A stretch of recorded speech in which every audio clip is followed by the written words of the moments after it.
Welcome into the DNVR Rockies podcast brought to you by DraftKings Sportsbook. Now when you place a $5 pregame moneyline bet on any NBA game and your team wins, you're going to get $150 in free bets with code DNVR, only on DraftKings Sportsbook, an official sports betting partner of the NBA. I am your host, Patrick Lyons, and joining me today for the first time officially in studio with all the bells and whistles that are very distracting and are very appealing, it's the man, the myth, the legend from MLB.com, Thomas Harding. What's going on, Thomas? I'm feeling good. I'm feeling clean and happy to be here. This is a nice place you got here. All the stuff around, but nice little bar down there. Maybe I'll have to swing in at some point and sample some of the fare, huh? Oh, absolutely. The Bones Highland Burger is the thing that I jones for the most. Sushi grade salmon. Although I don't. Do you do sushi? Do you do salmon? Yes. You do? Okay. I don't do cooked salmon. I only do the seared or the raw salmon. Interesting. I never do. I mean, you cook a salmon and all this salmon stuff comes up. It's like it like forms this ooze on it. Oh, there's an ooze. It's really bothersome. But no, so we're talking sushi grade, right? Oh yeah, yeah. Our chef Daniel has worked with the Nuggets before and cooked for Carmelo, Jokic, all those guys. So nothing but the best, which is fitting because we've got nothing but the best today. Here with you here on the show, we're gonna talk some Rockies business. Their farm system's looking really solid. Got a couple guys maybe set to have a breakout season in 2023. We're also gonna learn about your career, your side hustle, as it were, as a uniform designer. How about hobby? No, you don't like side hustle? Side hustle sounds really weird. But we should start, of course, with the Toddfather, Todd Helton. Currently, right now, he's trending upward. 52% of the vote last year. Every person that has ever received 50% or more of the vote by the BBWAA has been placed in the Hall of Fame, other than some of the recent PED guys or the recent batch of guys that have come off the ballot. But right now, according to Ryan Thibodeau, at not Mr. Tibbs on Twitter, Scott Rowland leads the group at 79.1%, and Todd Helton at 77.6% right now on Wednesday morning. That's a good place to be right now for Todd. That is a good place to be, although generally when you get toward the end, the percentages come down. There are a lot of folks that don't release their ballot before it's I guess the announcement comes. But yes, I think that if you look at this year, a couple of things. Number one, I think Larry Walker getting in did help Todd Helton. And I think that because the ballot is not as crowded right now, a lot of the voters can really take a good look at Todd Helton. It is very easy to say, oh, he played in Colorado, the altitude, whatever, the era he played in. He hit 49 home runs, then it went down because of the injuries. And you can just basically kind of give a short shrift to it.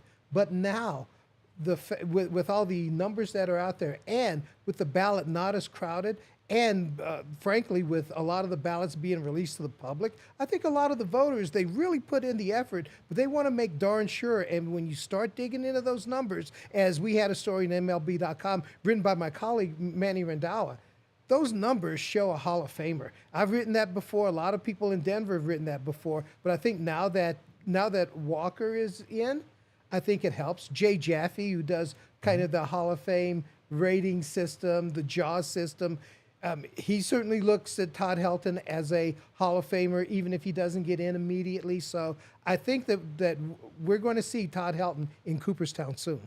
Yeah, Barry Bonds, Roger Clemens, Sosa, all those guys, they're kind of disruptors, or they're distractors, as you said, and it takes away that attention from other guys down on the ballot. I mean, you saw Fred McGriff finally getting into the Hall of Fame through one of the veterans committees. Kenny Lofton, a guy, he never even got 5% of the vote. Say what you will about whether he deserves to be a Hall of Famer. There definitely should be a very long conversation about it. I think he's a Hall of Famer in my book, but guy didn't even get 5% of the vote because of those distractions. And like you said, voters are able to dig into the numbers now a little bit more, probably treat Todd Helton a little more fairly, partially because of Larry Walker. And right now, he already has of the, I forget the exact number of votes that have been made public. It's not a ton of the 400 or so that are expected to be placed, but already 11 voters have submitted their ballots that have selected Helton this year and didn't have him previously. So again, everything is kind of trending upwards for him. Well, I think that helps that right now there's not an Adrian Beltre or an Ichiro on the ballot this year. So there's not that clear first timer. And I do think that some voters don't want to turn in a blank ballot and don't want to just throw away their votes. So I think that Helton is probably getting a lot more attention than he has in the past, but it's attention that he deserved based on what he did during his career spent entirely here in Colorado. Yeah, for anyone that didn't submit ballots or wanted to submit a blank ballot in protest, if you will, of the players attached to performance-enhancing drugs, most of those guys are gone. They're off the ballot. A-Rod's still there, we know. Carlos Beltran, totally different situation with the sign-stealing scandal with the Astros. But regardless, you say, okay, hey, these are all guys on the list not attached to any of those things. They're ball players. They deserve some of the vote. As you pointed out, Manny Randhawa, great article that just went up, 6 reasons why Todd Helton deserves to be a Hall of Fame. And within those 6 reasons, there's like 100 more reasons why he deserves to get in. And I'm hoping that Manny had the magic touch with Larry Walker, writing his great book, Blake Street Bombers, available on Amazon.com. Wish we could put a link maybe in the description, something, help him sell a couple more books. But he kind of wrote that definitive piece to really push Walker's cause out there a little bit more and get voters to pay more attention. And he's done the same again on MLB.com with this most recent piece. Yes, and it's funny, too. I think that if you go back and look in real time, a lot of us here in Denver thought Helton, even before Walker as a Hall of Famer, Walker did not spend his entire career here. I do think that some of the injuries Walker had in real time, a lot of people kind of looked askance at him. But I think at the end of his career, when you look at that body of work, that was a great body of work. And a lot of voters studied it and made their changes on that. I mean, it's funny, like you'll hear these offhand things, and no offense, but it's often, almost like radio type or these type things where guy didn't get any better because he didn't play, because he hasn't played since then. But no, you keep having chances to really look at a career. And the more information you get, the more you learn as you grow, maybe you change your mind about a player. It's true of like the veterans committees where they go back and they look in the 20s, 30s, whatever it is, and they say, oh, we kind of missed this guy. We didn't realize he was a revolutionary for the time. He deserves a little bit more recognition. It's nice that the players that we're talking about, including Todd, they're still around to possibly see the benefits of that kind of rethinking in some of those ways. Helton obviously has got the hardware with the 5 All-Star Game appearances, 4 Silver Sluggers, 3 Gold Glove awards. Missing the MVP, and Manny writes about that in the year 2000, of course, was beat out by Jeff Kent of the Giants, despite the fact that, Helton had a much better wins above replacement, 8.9 to 7.2. Then again, in the year 2000, we weren't talking about wins above replacement. That was not a common statistic 20-plus years ago at that time. Yeah, and let's face it, it went down to the Rockies. That was my first year on the beat here. The Rockies finished 81-80, which actually was a winning season, but it certainly was not in contention. And the Giants were a much better team with Kent and Bonds together. And I think that Bonds clearly made Kent better. Helton clearly made other players better. I mean, he had Larry Walker on that team, Jeff Cirillo, guys like that. Cirillo. So it was actually a very good offensive team, but Helton was the one that made it go, and I think he had 42 home runs. The thing that I will always remember about that season, well, there are 2 things. They both involved the Atlanta Braves. The first was Helton in August of that year actually hitting the 400 mark during the season. It was in August. And I mean, that was something I'm like, this is my first year on the Rockies, man. I can see history here, although Todd didn't expect to hit 400. No one else did. But in the final game of the season, they're down in the 9th inning in Atlanta. John Rocker, if you remember him, was pitching for the Braves, and he was at the top of his game. He was. Now, I think there was, at that time, some controversy surrounding him, but he was a dominant closer. Chipper Jones commits an error in the 9th inning, and it allows Todd to come up and hit a home run that I'm not sure it's landed. And to me, that marked the end of that era of the Braves. The Braves bowed out in the playoffs pretty quickly. And I go back to that Helton home run. I remember the hush over at Turner Field. I remember just the look on the Braves' faces like, this is the most dominant closer in the game, left on left. And Todd Helton hit this ball that should be somewhere in orbit now. And so those are two of the big things I remember from that 2000 season. Makes me think of the Tolia home run against Kenley Jansen, also in Atlanta, kind of with that symmetry. Yeah, that's obviously a big spot. You're right. That was a critical moment for Atlanta's dynasty. In that 2000 season, he won the slash line triple crown. Again, Right. very nerdy statistic kind of thing, but you should be aware of it. Led the National League in batting average, on base percentage, and slugging percentage. Went back and found out it's only happened 48 times, so more than the real triple crown of batting average, home runs, and I RBI. think Larry Walker won one, did he? I believe he did too. At least one. 48 times it's happened. So again, still incredibly rare for it to have ever gone down. Do you know who won the first ever triple crown? You shouldn't know this. No one should actually know this. So this is kind of rhetorical. No, I don't. Because it's funny. 1880 for the Chicago White Stockings of the National League. So Right. it was precursor to the Cubs. Piano Legs Gore. That's a great baseball That's a great name. baseball name. Yes. Piano legs. Piano Gore. legs. I mean, talking about upper body strength and nimble legs. Piano legs Gore. That's beautiful. That's it. That's the guy. By the way, just and as an aside to that, if you ever find old video, go back and look at a young Babe Ruth. In fact, I think his listing is somewhere around 185 pounds. This is a guy that, a lot of the video was later and you saw the gut or whatever. This was a great athlete he was. You know, there was one World Series that ended with him being thrown out trying to steal second base. I mean, this was an all-around great player. And I don't know why I went there. I guess when you go to piano legs, you have to go to Babe Ruth, huh? I like it. Improv, going with the flow. Yes, and here's another guy with tiny, skinny bowling That's pin right. legs. That's fantastic. Yeah, Manny also points out in the article that, the thing that is always held against Colorado Rockies players, and it's slowly starting to die away, but if you want to use it against them and say, well, you play half your games at Coors Field, there's a lot of added benefit to that. But he had an 855 OPS away from Coors Field, better than Hall of Famers like Dave Winfield, Eddie Murray, Ricky Henderson, Tony Gwynn, Al Kaline. So even if you just look at that, that puts him, in the range of a Hall of Famer. And as you pointed out before, Jay Jaffe, a guy who writes for Fangraphs, come up with the JAWS system of basically ranking players at various positions and see what their Hall of Fame credentials would be. Todd Helton is 15th best, according to JAWS, at first base. So better than Eddie Murray again there, Hank Greenberg, George Sisler, Bill Terry, Killebrew, Fred McGriff, Orlando Cepeda, just to name a few guys. So the resume is there for Todd Helton to be in Cooperstown very, very soon.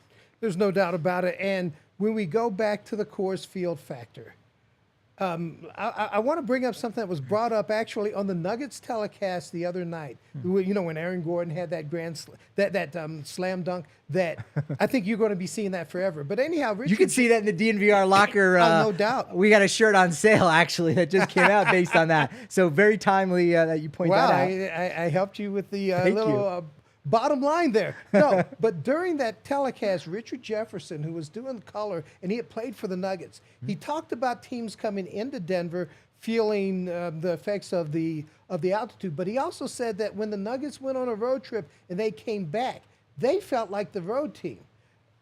Even in basketball. I mean, in baseball, you have that added thing of how the ball acts differently. I mean, this is a different place, and a lot of people, they don't want to give it the thought that it probably deserves because, let's face it, the Rockies haven't been a contender enough for people to even look at it that way. But it is a real thing.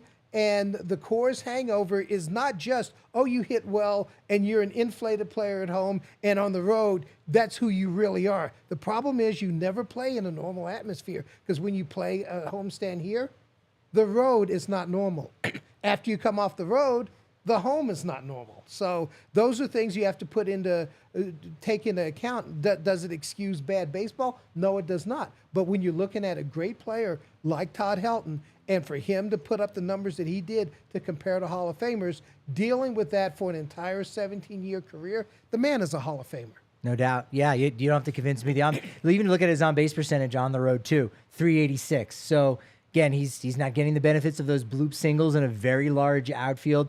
It also shows got a lot of respect from opposing pitchers. Now, again, some of that had to do with maybe the guys that were around him in the lineup. You know, Larry Walker was there for a period of time.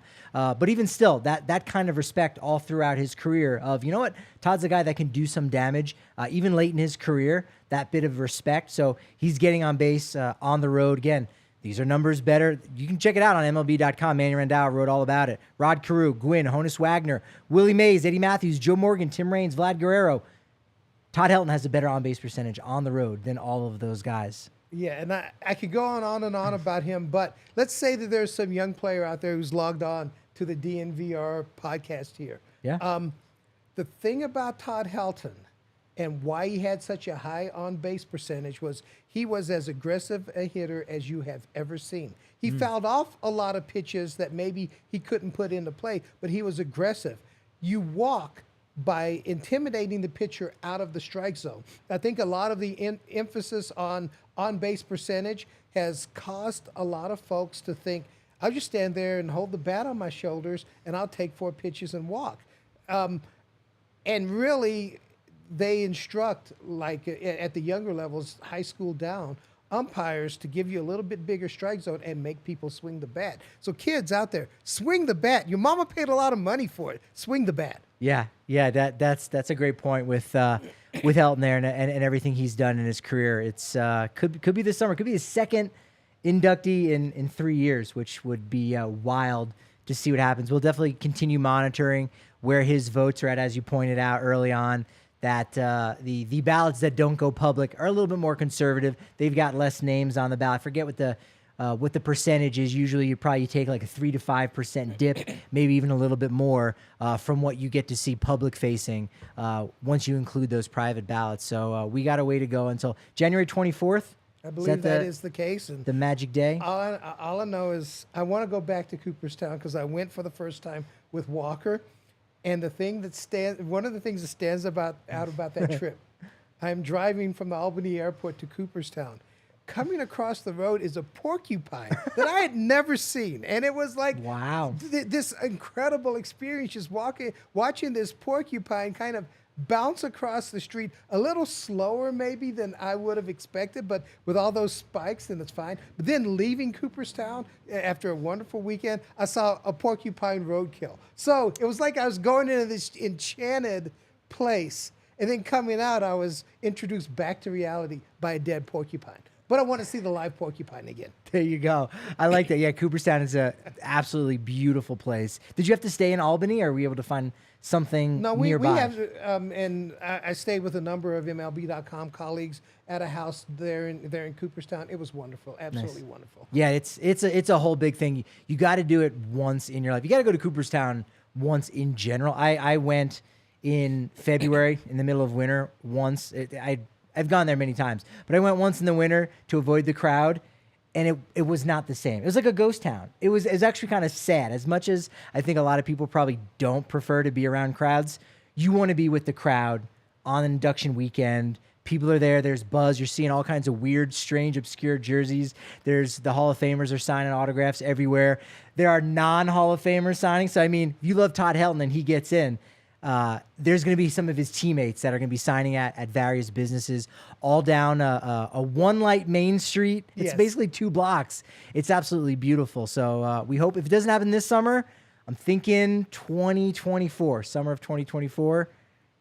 I hope we get our answer by then. Yeah, I think that was, when I was at the winter meetings, that was one of the predictions that was thrown out, that he may not get in this time, but he may get in next year. But let's get that out the way now. Yeah. And let's all go to Cooperstown, have a good time. Let's celebrate. It was great because, you know, Cooperstown is kind of out of the way for me. I'm not from that area of the country.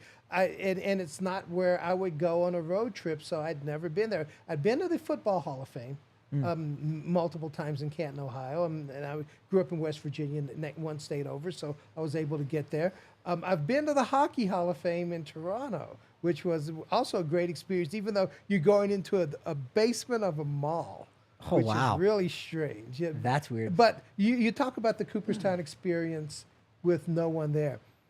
I had that experience at the Canadian Football Hall of Fame in Hamilton, Ontario. I was literally the only person in there, and I must have learned more about that league and its stars just basically because I was the only one. I could ask a question or two. I could spend as much time as I wanted. Are you sure that you're just not the only person who's ever been there in general, or are there people who go to the Canadian Football Hall of Fame? Hey, that's a great league. The Grey Cup is older than the National Football League, so Go Argonauts! I'm all about the Args. that's right. And what was the quarterback Chad Kelly from Ole Miss, the former Bronco, and he led them to the Grey Cup this year? I'm actually watching that just because those games there. I would think that 6 out of every 10 Canadian Football League games, maybe 7 out of 10, are the most awesome things you've ever seen because you see really weird stuff. The other few are just total duds, but most of the games are good.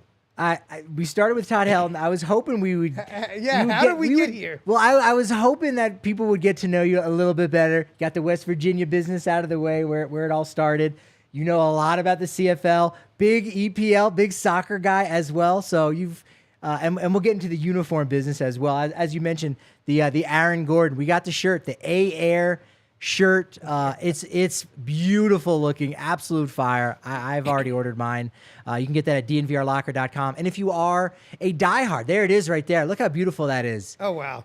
It looks like, I mean, I wouldn't say that looks anything like the Air Jordan. Of course not. That's we wouldn't do anything like that. But you got the double A for Aaron. You know what it looks like? If you could put that back up. Can you put that back? You know what it looks like? It looks like if you watch the NBA in the 1970s, the intro on CBS.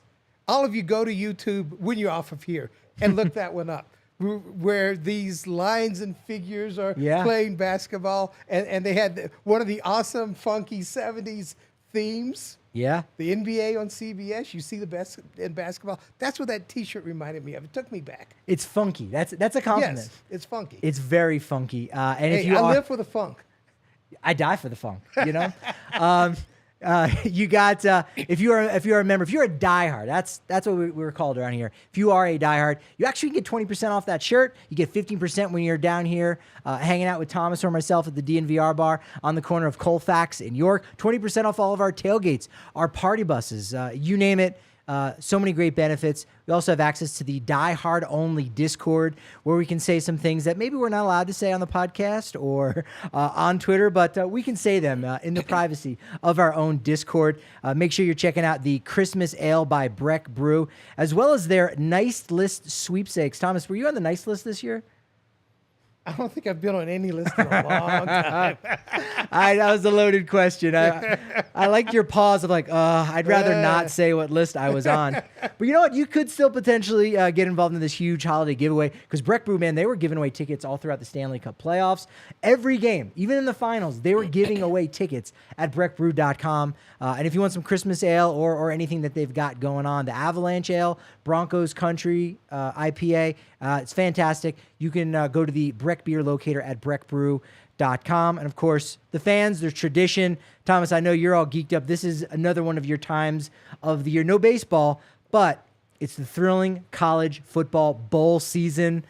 The action is far from over. My go-to for betting on college bowl season is DraftKings Sportsbook. Right now, it's the top-rated sportsbook in the U.S., as we know. And all you got to do is bet a $5 pregame moneyline bet on any college team to win. Even if it's a major favorite, they don't care because they want to give you $150 in free bets if that team wins. You get the same game parlays. So if you want to stack 2, 3, or 4 different events in the same game, well, that just means you're going to get an even bigger payout. Download the DraftKings Sportsbook app now and use code DNVR. New customers can bet $5 for a pregame moneyline bet on any college football game, and if that team wins, you know you're going to get $150 in free bets. And that's with code DNVR only on DraftKings Sportsbook, an official sports betting partner of college football. Minimum age and eligibility restrictions apply. See show notes for details. Thomas, will we ever see a bowl game at Coors Field? I would love to see that. Could it happen? That would be interesting. Interesting at the least. Although I will say, so a guy I grew up with, he was a wide receiver at Wake Forest. Mm-hmm.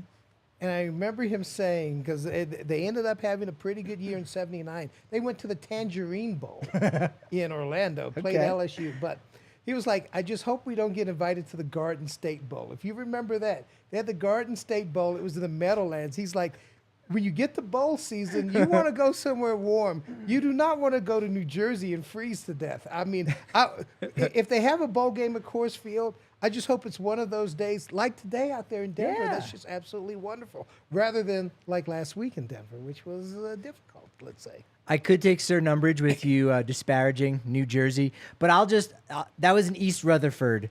That was a diss on It's East not Rutherford. New Jersey. It's where I think Rutgers was in the bowl game one year, and I thought these guys have the home ice advantage because it was frozen. Yeah. East Meadowlands is not a great place to be at that time, this time of the year. But yeah, Colorado, we get those nice days. So I think that'd be fun if we saw a bowl game there for that. A lot of articles over on MLB.com that you're writing. Winter meetings, always an interesting time. You recently had a little blurb there about possible breakout candidates this season for the Rockies. Brendan Rodgers, he broke out in 2022 as we kind of expected him to. It seemed like after a really bad April, kind of got lost a little bit in September. There's room for even more growth and even more breakout next season. Yeah, I look at him as a guy that you look at the last two seasons, there are parts of them that are really good. Yeah. There were some struggles in there. As you settle in, if you recall, I guess 2021 was really his first year as a regular in the major leagues. There is no reason why he can't put together the type of year that makes you a breakout player. I mean, granted, he got the votes for the Gold Glove this year.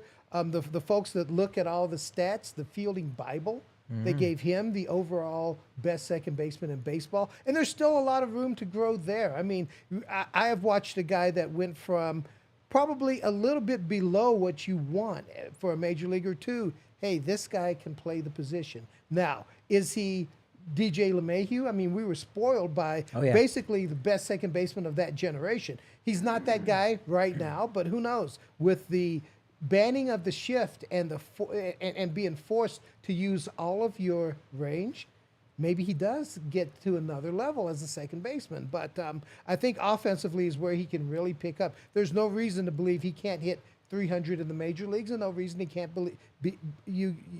no reason he can't end up in the 20s, upper 20s in home runs. The defensive part is really interesting, and you're right again.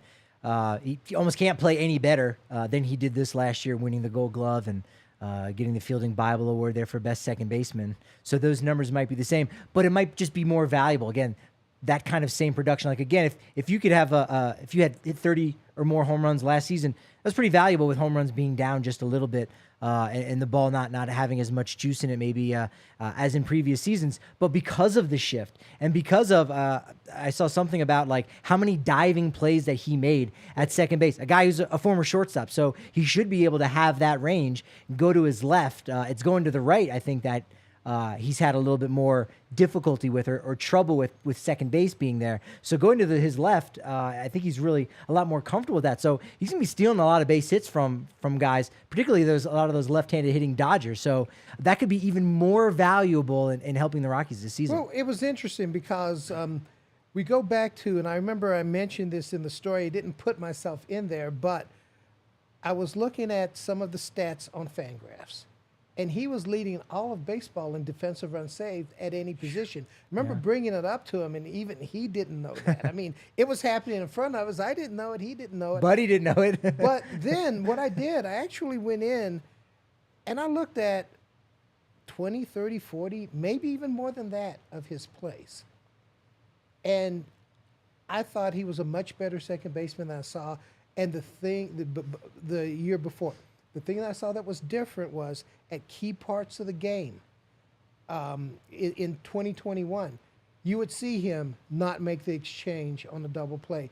You would see him not quite get to a little grass cutter ground ball. Last season, you started seeing him get to those. So we're talking about a guy that's actually getting better. And I think some of the doubt on him came up early in April and May, where I think he had like 7 errors in like a three-week period. Right. And that happens a lot. I mean, you go back, I think Nolan Arenado had a 5-error month or something like that when he was here. Those things happen. So when I look at fielders, I don't just sit there and count errors. I think that's lazy. You really have to kind of pay attention. Where are they when the pitch is thrown? Are they anticipating something? And that's what I started seeing out of Brendan Rodgers. So, and like I say, I'm not looking at DJ LeMahieu yet. DJ LeMahieu, it seemed like he knew where the pitch was going to be in the zone, where the hitter was going to hit it, where the runners were going to be before the pitch was ever thrown. But that's where Brendan Rodgers is trying to get. And if he gets there, that's a great thing. Yeah, the more experience he gets, the more he'll be familiar with the hitters and say, okay, I know actually I'm going to lean a little bit more this way. Maybe he disagrees with the scouting report because he just knows instinctually I need to cheat a little bit more in this moment, and so that's going to be a benefit. Talking with him late in the season, he said like, yeah, you got to learn second base. When you're playing shortstop, you're feeding the ball to the left. Now he's feeding the ball to right into second base. So it's all of those things, like you said, late in the game in 2021. He's thinking about his flip. He's thinking about the feed going into the shortstop rather than the actually picking it up, digging it out of the dirt.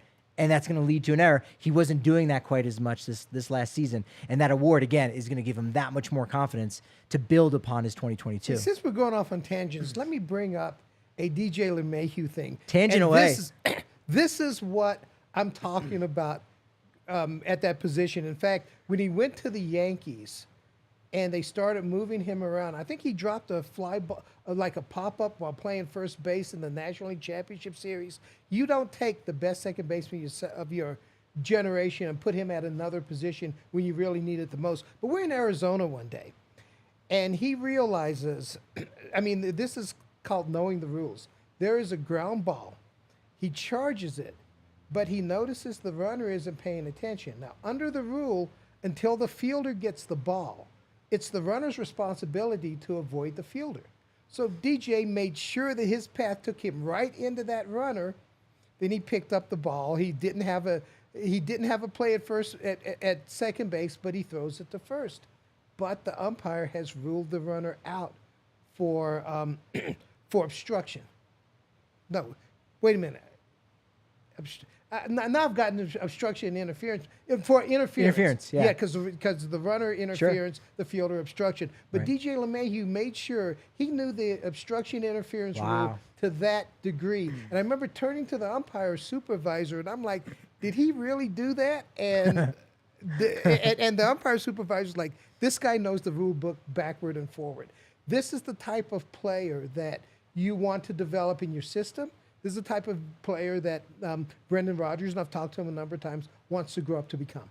Yeah, those kind of plays, again, if maybe that's a regular season game, might not be in a huge moment, whatever it is, fine. But if you can get that kind of a play to work out in your advantage, really when it matters, late in a game where you need a win or in the postseason, you never know when that can come in handy. And so you're right, having those kind of abilities, and the more you're a seasoned veteran, the more likely that's going to happen. So that's exciting to see that Rodgers, can do it both offensively and defensively and break out next season. I think offensively he still has a ways to go in consistency, but if it shows up, then he's a bit of a force. In fact, that's the problem with the Rockies, is that you look all around the field and guys either have to rebound or take the next step. I mean, there's not that point to a guy and say, this guy had a great year and we're expecting him to build on it. It's all over the field, and that's a lot to ask in this division. That's a lot to ask, period. Yeah, no, very true. Another guy who could break out in the power department, Randall Grichuk. I just recently started hearing a lot about this Marucci facility down in Louisiana, and I've correct me if I'm wrong. So the long and short of it is Marucci, I guess, got involved in like golf, because I don't necessarily remember them making too much baseball equipment, but got involved in golf and like the grips for your clubs, and said, hey, we can kind of maybe take some of this technology, bring it over to bats. And so now everybody and their mother is going down there. Coincidentally, I think the link that you had in your article of Grichuk, you scroll up, the next one showed Trevor Story, and then coincidentally, the next one after that showed Nolan Arenado. I think they were all there at separate times, but still, they went down there to get fitted for, maybe a different kind of bat. Maybe it's an axe handle, maybe one that flares a little bit more, that is better suited for their swing. And you might see a lot of guys changing their bats and having a much better performance because of it. Even though their whole career they've probably been using one bat. Hey, I know this feels good to me, But the technology and science might be saying, hey, you might be a little bit more comfortable and might be a little bit more better off using a different type of a bat and a different type of weight. And that Marucci facility in Louisiana, they're on the cutting edge of that kind of technology. Apparently they are now. I would imagine that other bat companies do something similar. I know a lot of people have visited the Louisville Slugger facility. I don't know if there's that Performance Institute that's hooked up with all those. And I know people that work for Louisville Slugger and Wilson and those other things.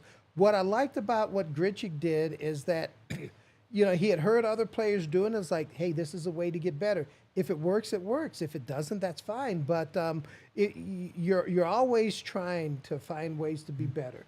This is a very strong young man, Randall Grichuk is.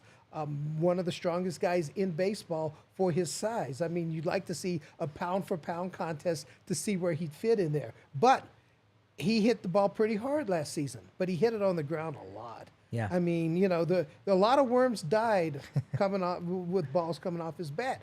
But he talked about it all season. If I can just find a way to get the ball into the air, and I think this may be part of it. The weight throughout the bat, that was one of the things he and I talked about at length, that the distribution of the weight, he feels like it works for him now. So he's hoping that his natural swing, he's not trying to change his swing. Right. He's just trying to make sure that he has all the tools in the right place. He makes sure that physically he's the guy that he needs to be, and let the rest of it take care of itself. Where you get into trouble is if you're hitting balls on the ground, then you hear that really bad hitting advice, just hit the ball in the air. So you end up uppercutting and trying to force a launch angle, which costs you the upper part of the zone.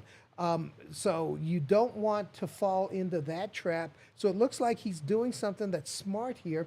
We'll see how it works out in the season, because let's face it, no matter what you do, there's a pitcher out there who's paid to get you out, and he's going to try to find a way.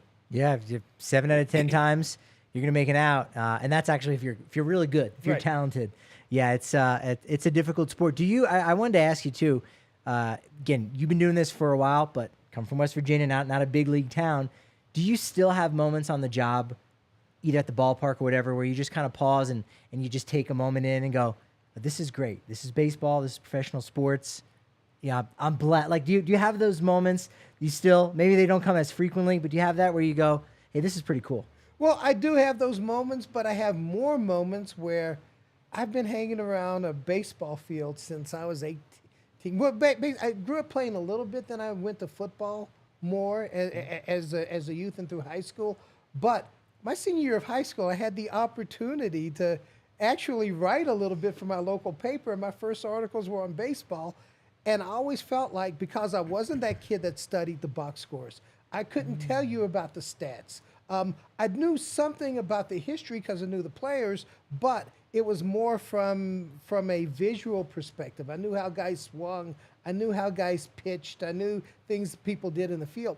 But I always felt like I needed to learn more. So you go to the ballpark and you do things to try to learn more. So yeah, it's a great place to be, but you always have to step back and remind yourself, you don't know everything.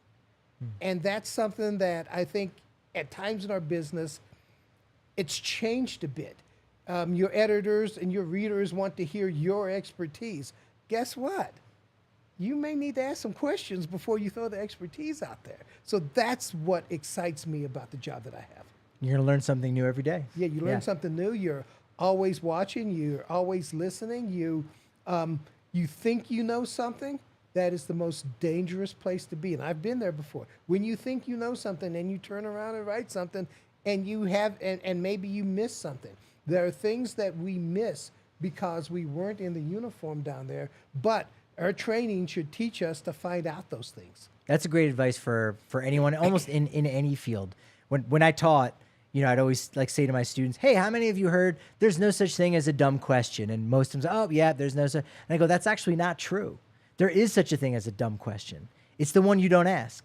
And so, kind of to your point, I'm going to follow. Hey, what's going on? What are you looking for in that bat, Randall? when you're selecting, when you're at the factory, at the plant, like, what kind of distribution are you looking for? And it starts a conversation, it sparks, like you said, and you learn something. So being open to that and asking those questions, I think that's great advice for anyone, trying to get in this industry. I would agree, as long as you don't show up with these preconceived things. And a lot of times you'll see folks, well, baseball's been doing it wrong for all these years. You see this in the stat business, and what you're finding is that the teams that are better at incorporating advanced stats into baseball are the teams that have people that actually have communication skills with coaches and players. It's not that, something comes out of a computer and you throw it on the desk and say, hey, go do this. Now you've got to figure out, okay, how do you help this player understand how this works for him? How do you mold your numbers to that player? Because you know what? If you looked at Barry Bonds and his launch angle and everything else and handed that to me, how many home runs am I going to hit? Like 0, right? So, two or three. No, it's not. If they let me hit the ball 4 times, yes. So you've got to understand who you're working with. It's a people business still. Yeah. No, that's a great way of putting it. Communicating. It's like the PSA. Sure, we know what's good and maybe what's bad in society, but to have a really good PSA out there, and people might not really take it to heart. Like, hey, I probably should be wearing a seatbelt, and hey, drugs are bad for my brain, and I like how eggs taste. So I think all of this makes sense. But what really makes sense is Game Time Tickets. That's the app where you can get up to 60% off the face value of a ticket, especially if you wait. There's an event tonight. I don't know if your son, Everett, right? Yes. If he's going to AEW tonight in Broomfield. Has he got tickets? There's a show tonight. He's working. I'm going to have to tell him about it. Maybe he can rearrange his schedule. Well, maybe. And I'll be looking on Game Time Tickets, see if I can scoop something up, because they always have really good deals. And again, if you wait to about an hour before an event goes on, you can get some cheap seats. I'll text you, see if I can get those. We'll go together. We'll carpool. Figure it out. I don't want to go totally by myself, but I want to go to an event, and I don't want to pay a lot for it. I want to get some good seats. If it's a football game, 50-yard line, concert, to be down on the floor, whatever it is, Game Time Tickets is the way to go. 15 million folks have used it and loved it, including myself. I've done it before. $15 for a show at Red Rocks about 10 years ago. Wow. Like, that's what Game Time Tickets is able to do. Hit the link in our description to save for that. It's a great way to go. And Pins and Aces, Colorado company, man. It's great. They are our golf apparel partner. We love them. We get tons of compliments on and off the course. I love they got the Rockies colorway, Broncos, Nuggets, Avs. They got a lot of really good things. They also have the beer sleeve and the seltzer sleeve, so you can sneak, if you want to say, 7 of those cans in your golf bag. It looks like a golf club. Hey, you know what? Have fun out on the golf course. Do what you got to do with the beer sleeve. They're making polos, hats, golf bags. It's fantastic. It's pinsandaces.com, and make sure that you use code DNVR to receive 15% off your first order and get free shipping. That's pinsandaces.com. One of the best pieces of news or best things that have evolved in the past year for the Rockies that we were all kind of hoping the young guys in the system, pretty much low A and below, would take a step forward, and virtually all of them did, so much so that we saw the Rockies here go from the 24th best farm system according to MLB Pipeline to now the 9th best system on MLB Pipeline. The biggest jump of any team in all of MLB. That was wonderful to see everything kind of come to fruition as they really hoped. When you're talking about what list were you on? The naughty list, the nice list? Yeah. In baseball, you want to be on the prospect list if you haven't made the majors. So, yeah, if you look at the system, there's been a pretty good buildup of hitters, offensive players. Something I wrote about in a newsletter recently. One of the things the Rockies did, they were behind the other teams in the Latin American program in that they had one team, other teams had multiple teams. Putting 2 teams there with the scouting that the Rockies have, and if you go back to some of the good teams of the past, they were almost literally called Venezuela's team. They had a lot of Venezuelan players, and they worked them through the academy in the Dominican Republic. Rockies have rebuilt that, not just Venezuela, but more Dominican Republic. But, of course, Venezuelan the young shortstop Ezekiel Tovar. You look at that prospect system, and there are a lot of position players out of there. They've done a pretty good job of drafting some power hitters. They usually use the upper part of the draft to draft power type hitters out of college. I thought that this year's draft was really good, and the last few drafts have been good. I mean, a couple of their best prospects are high school hitters. Zach Veen, a high school hitter, which if you have a high school hitter in the top 10, usually you're looking at a pretty darn good player. Yeah. Benny Montgomery, who I think is number 6 on the list now, another high school guy. So it looks like they're doing a good job of putting together hitters. Where the prospect list is a little weak is in pitching. They do spend a lot of time drafting and signing pitchers. I think most of the draft was college pitchers this year. Yeah. Most of past drafts have been. But if you look at why the pitchers aren't ranking as high, it's because of injuries. I mean, obviously, Ryan Rollison, number 1 pick in 2018, didn't pitch at all last season. Peter Lambert, who really is off the prospect list, he's a major league player, but he hasn't really pitched since 2019. Still only 25 years old, so he's young. But he's still young. He was a high school draft pick. He's coming along. But a guy I wrote about the other day, Jaden Hill, he had an elbow injury at LSU. They drafted him anyhow, believing they could rehab him and get him there. Chris McMahon, Weatherly. Sam Weatherly, Sam Weatherly out of Clemson. I mean, these are guys that have really good arms, but have dealt with little nagging things. Other than Hill, who had Tommy John surgery before he joined the Rocky system, you're not seeing the blowouts, but their progress has been slowed.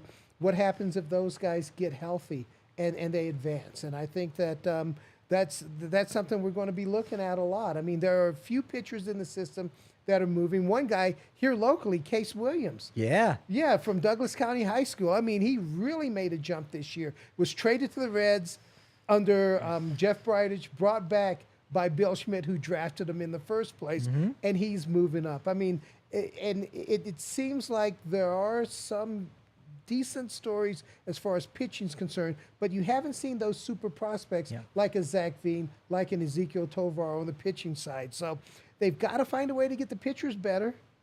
But I do think that when you talk about the hitters, also some catchers there, Drew Romo. Another high school guy. Yeah, another high school guy. Yeah, he's highly regarded there.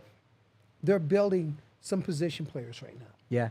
Yeah, there's still a lot of potential, as you said, with those young pitchers who just have to stay healthy. And we talked to Chris Forbes there at the winter meetings, and I asked him point blank. I said, "Do you think Gabriel Hughes is going to move quickly through the system?" He said, "Yes." So he could be someone that again, he's already a top 10 prospect right now in the organization, pretty much on just about everybody's list. So he's a guy that he was the could help top out pick sooner. out of Gonzaga last year. Very aggressive fellow. Threw a lot of pitches for them. But he got into the system, got his feet wet in pro ball. Yeah, got a postseason start even too with the Fresno Grizzlies. I mean, that entire Fresno Grizzly team was absolutely loaded. So yeah, the farm system is definitely on the up and up, and very exciting as those guys slowly come through. And we wait for Zach Veen and Drew Romo and Benny Montgomery. I mean, next summer, Veen. I mean, it's gonna happen. We've got a Veenometer, if you will, to keep track of Zach Veen. 21% chance right now he's on the opening day roster. So we got a long way to go, but we're trying to help build the hype. It's unlikely. It's only 21%, but every day, can you give us a little nugget so we can bump it up to 22, 23, 25% maybe? You're talking about the opening day roster? The opening day roster. Thomas, come on. Humor us. It was... Humor us. We're at 21%? 21% chance he's on the opening day roster. That's shocking to me. Come on. Get us to bump it up. Well, but because when I'm looking at Zach Veen, I'm looking at, does Zach Veen debut in the majors this season? Absolutely. And at some point. Yeah. One would hope that he does. A lot of times, Double-A is the place. Now, what they did last year, excuse me, what they did last year was brought him up to Double-A, let him finish the season, let him get his butt kicked a little bit. And he did. Because what usually happens is that's the place that you start getting some failure. But if you get through that, then you quicken your path to the major leagues. So I do expect him in the major leagues before the end of the season. I'm hoping that some of the stuff that happened in Double-A, some of the tough pitching he faced, he learned. Certainly when he went to the Arizona Fall League, among all the top prospects in baseball, and he was the top offensive player of that league, that says something, because that's a league that Nolan Arenado was MVP of the year that Mike Trout played in it. And the year before he debuted, right? It was Yeah. 2012. Yeah. So you're looking for you're looking for something out of a young player, and it looks like he's moving in that right direction. All right. So if I'm hearing you correctly, Thomas, Nolan Arenado, MVP of the Arizona Fall League in 2012, debuts in 2013. Zach Veen, similar pedigree. I think we can bump the lineup to 22%. There's now a 22% chance Zach Veen will be on the opening day roster. Thomas, thank you for your service. We appreciate that. Let's talk about a little passion project. Not a side hustle, a passion project. That sounds good. Passion project. It almost sounds like something on a soap opera. This is my passion project. Before we get into some of the uniforms and logos that you've designed, where did this passion come from? I mean, you're into all things sports. That's the thing, is that it's not just one area that you focus on. All minutia of everything you love, but where did particularly your love of uniforms and design, originate? Well, actually, it goes back to when I was really a little kid. Sure. And I figured out in first grade that they gave us way too much time to do our stuff. So I could do whatever schoolwork, then turn over my paper and draw something, whether it was the Steelers or the goalie of the Penguins with different goalies or whatever. And so there was always this little art thing that is totally untrained but fun that I've always done when I wasn't playing. And that stuck with me. But then, from my very first uniforms, I think of, I always thought of how these could be better. I remember they gave our first uniform, which looking back was beautiful. It was a wool flannel, white with gray pinstripes, and green and white trim, kind of like the Red Sox. But, I was thinking, hey, the pros have double knits. When are we going to get them? I'm asking the coach's son, and I say, I heard a rumor. And he's like, that's never happening. But, so those things have just always stuck with me. And one of the weird things, I've told a few people about this, I think it was, you got those catalogs, Sears, J.C. Penney. Yeah. You could order a full football uniform from them. Wow. But what I would do is I would say, okay, I'm done with my work in school. I would remember what those were, and I would draw these teams playing against each other, and then I'd develop my own from there. So that's kind of what happened. I made up an entire rival baseball league. There were teams in Buffalo and Miami and Charlotte. I love that. That's amazing. For my generation, it was the East Bay catalog where it had all the different teams and stuff. And I just saw this on Twitter. The East Bay catalog is going away, like the company's folding. Oh, that's so sad. Yeah. Which is so sad. So and the other thing that happened, yeah, and I cannot believe I did this. I was in junior high back then, middle school, and I was looking through the NFL, and I had no affinity for the Atlanta Falcons, but they needed a new uniform, so I actually drew one, the home, the road, and I sent it to the team, and I get back a letter. A guy named Charlie Dayton was their PR director. And he's like, we are contemplating changing our uniform for the next season. And I was like, yes, yes, yes. In fact, I don't think I ever got anywhere with that. And frankly, nowadays, if you send something to a team, or at least I was told this when I was covering the NFL, they ask teams not to open it because they're afraid of getting sued for copyright infringement. Yeah. But I remember there was one prototype of the Falcons that's somewhere online. It was a white helmet. And I imagined a white helmet for them. Wow. Now, it wasn't the same. I think there was more black in that. Like the logo was black. A couple more stripes were black than red. I went more red. But I'm like, wow, maybe they actually looked at it. But yeah, so I've kind of fooled around with that. I fooled around in college. I had to redraw our logo at St. Ambrose College at the time in Davenport, Iowa. And then a few years ago, it started showing up on their football helmets. They had me redraw it because they just wanted it to look a little bit better when they put it on gear. Sharper, yeah. Yeah, so I guess I've always fooled around with stuff like that and been interested in uniforms and things like that. What was the nickname? Home of the Fighting? The Fighting Bees. At the time, they were the Bees. Oh, okay. And it goes back to St. Ambrose himself was a great orator. And they said that when he was a baby, well, his words were so sweet. The legend was when he was a baby, bees flew in and out of his mouth because he was his words were so sweet. But anyhow, we had this basketball coach named Dean Brunson. And I've lost track of him. I thought he was maybe coaching like travel girls basketball now in Phoenix, but I'm not sure. But anyhow, he liked adding adjectives to names. So suddenly he hands me this bee that I think was from Champion or one of the sporting goods companies. And the bee's wearing boxing gloves. And he's like, we're going to be the Fighting Bees. Can you clean this up a little bit? At the time, for some reason, we wore red, white, and blue. I've never seen a red, white, and blue bee. The actual official colors are blue and white, which is a stretch enough. But I redid it just to make it look a little bit easier. It wasn't exactly original artwork. So I guess that was the first one that I put something on paper and boom, it shows up. Wow. And there's a lot. There's a chance if you're watching this, you may have seen one of Thomas's uniforms in action. Let's take the Boulder Collegians one. Again, team I was an assistant GM for a period of time, and we were kicking around doing some uniforms. We actually had a couple ideas mocked up from Jesse Alkire, who, if you remember, did those uniforms about 6 years ago with a rebrand, including some green in it. Instead of pinstripes, it was a topography map. So they had the waves on it. Those are beautiful. But the job that you did, really clean, really classic from the Boulder Collegians. And then you did a really nice job with the Academy in Westminster, their softball uniforms. About like 5 or 6 different variations we can see here on the DNVR Sports Channel. I'll have to say, though, R.J. Sanchez, their coach, and this team went to the playoffs this year. I was very proud of them. But no, he had worked with Mark Knutson. I'd helped Knutson on another project. And he's like, sure, let me take your design ideas.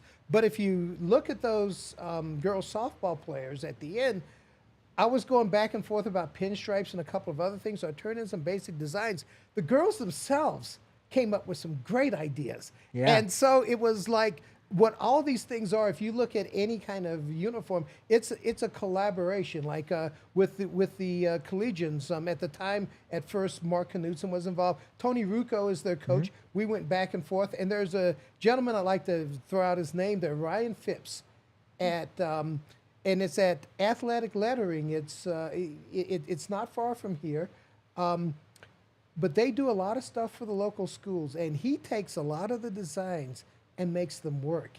He is amazing. Ryan Phipps, his dad actually quarterbacked in the NFL, Mike Phipps, and he was a wide receiver himself at Purdue. So he knows what you want on the field. So yeah, we've all worked together on those, and everything is kind of a collaboration. I think that with Knutson at Prospect Ridge Academy, you showed that earlier. He had an assistant coach there who's no longer there, but we all sat and had a meeting in Subway, and all the design ideas ended up on a jersey. And the other one, have you shown the cutthroats? Not yet, but I will say that you have a jersey. If you go back to that last Prospect Ridge image there, a collage, your uniform has appeared at Coors Field. So, I mean, that's Thomas, right. That is beautiful. There you go. Now, that's a good trick question out there. Yes. So, and I throw stuff out there. I mean, this is not a profession by any stretch of the imagination. I'm actually just trying to learn as I go. I mean, a lot of the stuff you do on the computer, I'm not as adept at it. Right. I've got a program that really is so basic. It's old, whatever. But I can get close with that, and I'm learning some of the other things, and guys like Ryan are helping me.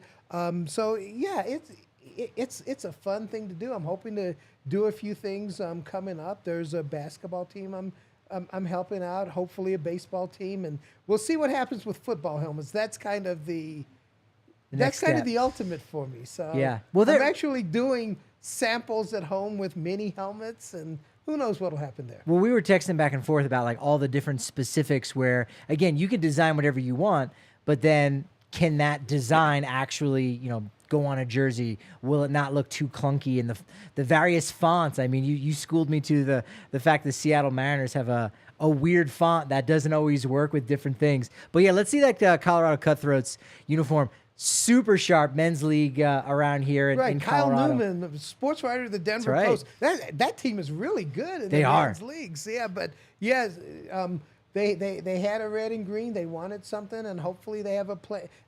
They're talking about a plan for the future, so it's a good situation. Yeah, the red and the green here definitely pop for the Cutthroats. So we'll have to keep our eye out for that, and we'll have to get you on retainer if we get a softball team. I mean, we'll have you work with D-Line Co. because I'm sure he's got some ideas of his own.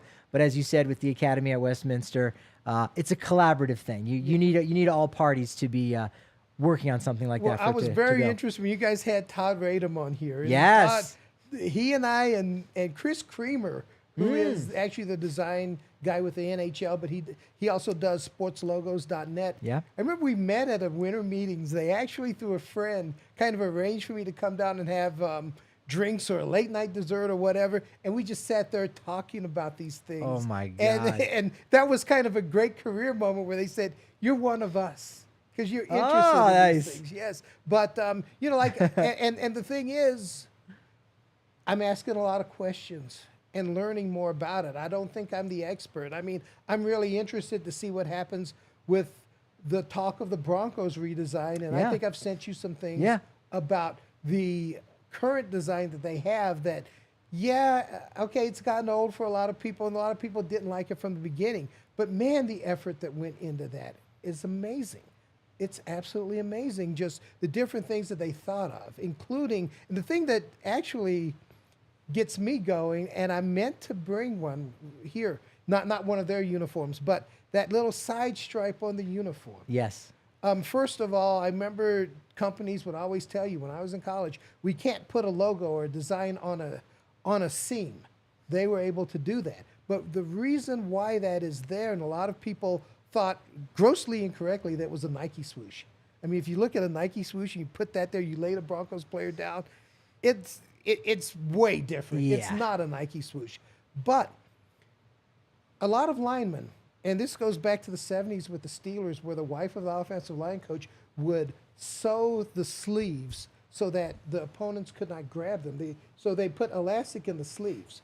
By that era, what a lot of linemen were doing, I have one from the Canadian Football League, they were cutting their uniform up the side and then either just sewing it over or putting string or ropes tying it up to make it tighter all the way up to the underarm.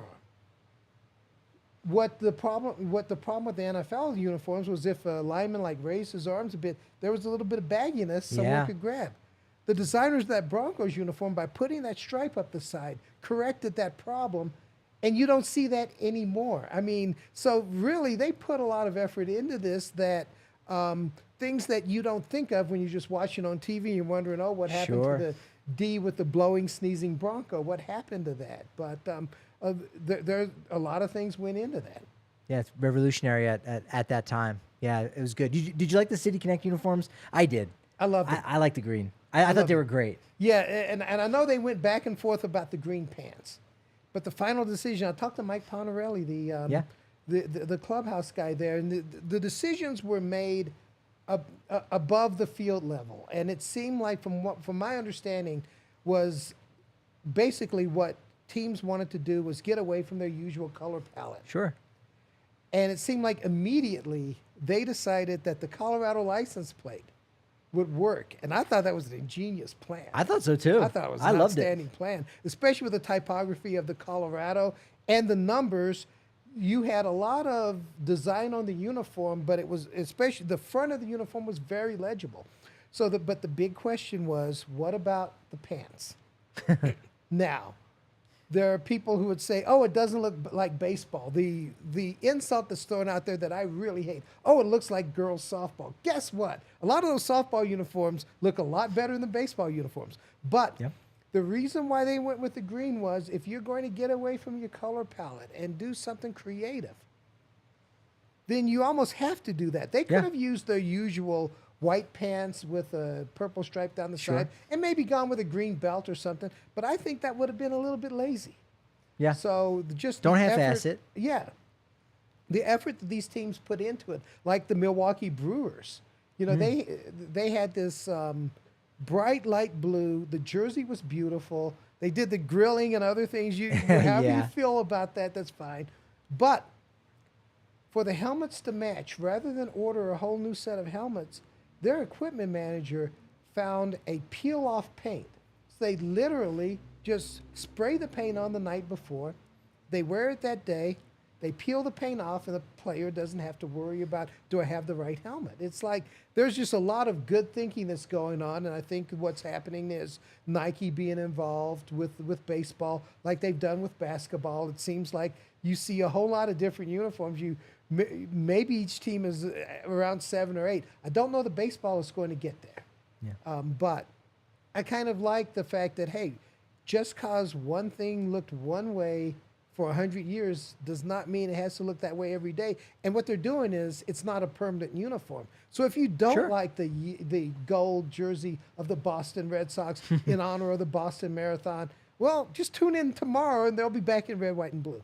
Yeah. I think all the teams that really thought outside the box a little bit and went away from their typical colors, like those look the best. Originally, I didn't like those Red Sox unis because I thought, oh, it's not red, it's not navy. There's not even green in it for the Green Monster. But then as it continued to evolve and more teams came out, I realized, oh, that really wasn't the point of this whole thing. And so the teams that were more unique, the Marlins ones, going back with the Havana Sugar King uniforms, like those ones looked the best. The White Sox were the only ones that kind of stayed similar, but it looked sharp. Other than that, the teams that were just different, and the Rockies were one of them, I think nationwide, those are in the top 5. Those are the best ones for City Connect, the unique ones. I agree. I mean, and I think that they did borrow from basketball. I mean, look at the Nuggets with that flat irons red. That's nothing like their usual uniform, but it fits, and it fits Denver. And I think that Colorado, that license plate, I mean, I go back to, I was early 80s maybe, and in my hometown, one of the sportscasters was from Colorado. And I saw his car, and I saw that license plate with the mountains. I'm like, this is a cool license plate.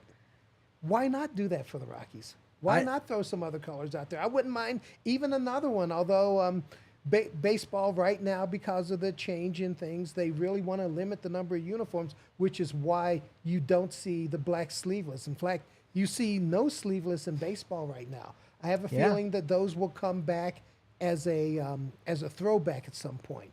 But when you change your contract and maybe one group is producing all of the uniforms, it is really hard to do different cuts. So work off the same template, but do fun stuff with it. What was the color? You're going to say there's another color that you think could possibly be implemented in a Rockies uniform. Were you going to say that? Were you going to throw in a lavender maybe? You know what? That's something that, and maybe one of the high school teams thought about this. I think the color is more lilac. I think there was one high school team that talked about a lilac road uniform, because if you look at it, it's a slight variation on a gray road uniform. Yeah. I would love to see that as a road uniform, or even as a home uniform jersey with a white pant. Go back and look at Kansas State. I think they've gone back to it, where there's this lilac lavender jersey with dark purple pants that they've used. I mean, something like that. I could live with that. I would think that would be fun every now and then. I'd be down for some lilacies. Let's go, Colorado lilacies. That's right. Let's make it happen. Hey man, Thomas, this has been fantastic. Plug away. I mean, at Harding on MLB. Not underscores. Go ahead. I think every Thomas Harding was taken, and my gosh, I'm not going to say I hate Twitter here. I'm not going to say that, but. It's at Harding _ spelled out _MLB. There you go. Or just put my name in there and my smiling face will show up at some point. You'll find it. Yeah. MLB.com. I mean, all the great Rockies content. It's fantastic. When are you going to have like a daily or weekly or even monthly podcast? When is that going to happen? You're a great orator. You're very entertaining. You do the videos too on MLB.com. You used to, right? MLB used to have that for the Rockies. Well, we've done a number of different things on the MLB side, and if you have a lot of money and you have a product and you want to call me, then I guess we could work it out. Actually, You know what's funny about it is I like doing the videos and things like that, but the main job of writing is still the main job. Yeah. You know, people still want to know what happened with their team, or people want to know what's going to happen, or people want to know why this happened on this given day. Or when something happens, they want to be able to look and say, did so-and-so, whether it's myself or one of the other writers, give us something to let us know that this makes sense. Yeah. And that's kind of what I really enjoy. All right, well, we'll have my people call your people. We'll see if we can make this a little more frequent of a thing, because it was a lot of fun. We're having a lot more fun. Still on Twitter at DNVR_Rockies. At Patrick D. Lyons is where I can be found on Twitter. Thomas, this has been very fun. We've got a lot of, I feel like we have a lot of momentum, but unfortunately, you know what they say about momentum? It's only as good as your next podcast. So we'll talk to you tomorrow at 11 a.m. on the DNVR Sports channel on YouTube.